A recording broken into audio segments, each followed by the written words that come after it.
Ya. Hello. Ya. Boleh aku cakap dengan Daya tak? Ya. Daya, kau Daya kan? Kau girlfriend Mamat Siapa ni? Kau jangan tanya aku siapa. Aku nak tanya kau girlfriend Mamat ke? Kenapanya? Kau dah berapa lama kawan dengan Mamat? Kau cakap, baik kau cakap. Kenapa? Baik kau bagi tahu aku betul-betul. Kau dah berapa lama kawan dengan Mamat ni? Ni siapa ni?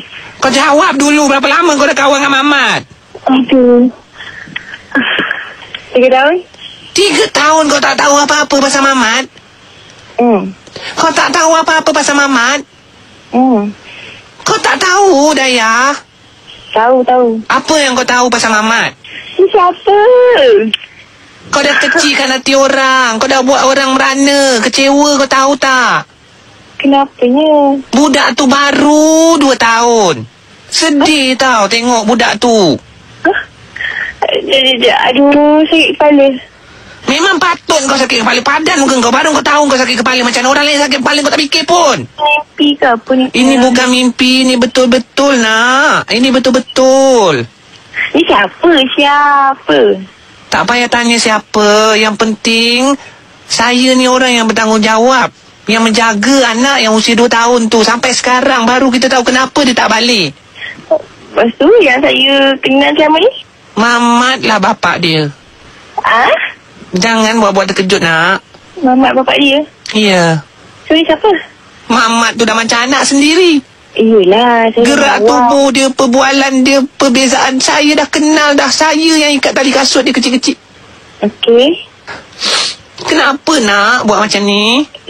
Ni makcik ke? Ya. Kenapa nak? Makcik, Mamat tu anak makcik?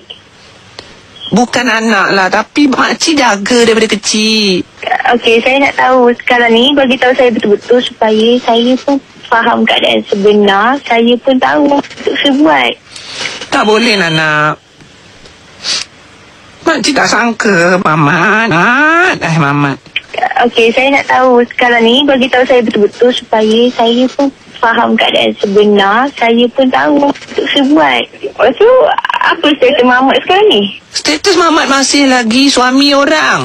Awak tu siapa yang ganggu rumah tangga orang ni? Ya, betul makcik. Apa lagi awak nak tanya pasal makcik? Apa lagi awak nak tanya pasal Mamat?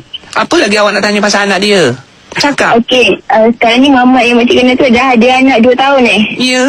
Okey, nama anak dia siapa? Kalau makcik cakap pun awak tak tahu. Ini pertama kali kan awak dengar kan dia ada anak, betul? Nama anak ni? Nama anak dia siapa? Nama anak dia Faizal. Faizal? Wife dia siapa? Isteri dia? Isteri dia Farah Fauzana nak.